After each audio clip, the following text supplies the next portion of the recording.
Dance की performance लेके आ रही है जोरदार तालियों के बीच दीप्ति।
KKHD ਇਹ ਅਖਬਾਰ 'ਚ ਵੀ KKHD ਦੀ ਐਡ ਹੈ, ਮੈਗਜ਼ੀਨ ਵਿੱਚ ਵੀ ਹਰ ਪੇਜ ਤੇ KKHD, ਫੇਸਬੁੱਕ ਦੇਖਿਆ KKHD, YouTube ਦੇਖਿਆ ਉਹ 'ਚ ਵੀ KKHD। ਮੈਂ ਵੀ ਕੱਲ ਇੰਸਟਾਗ੍ਰਾਮ ਤੇ ਦੇਖਿਆ ਸੀ, ਉਹਦੇ ਉੱਤੇ ਵੀ KKHD ਦੀ ਐਡ ਆ ਰਹੀ ਸੀਗੀ। ਇਹ KKHD ਕੀ ਹੈਗਾ? ਤੁਹਾਨੂੰ ਪਤਾ ਹੀ ਨਹੀਂ KKHD ਦਾ ਮਤਲਬ ਕਿਸਮੇ ਕਿਤਨਾ ਹੈ ਦਮ। ਕਿਸਮੇ ਕਿਤਨਾ ਹੈ ਦਮ।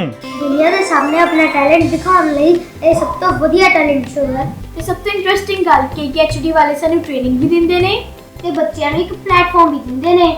ਇਹਨਾਂ ਦਾ ਨੰਬਰ ਕੀ ਹੈ? 9041 733 733 9041 733 733।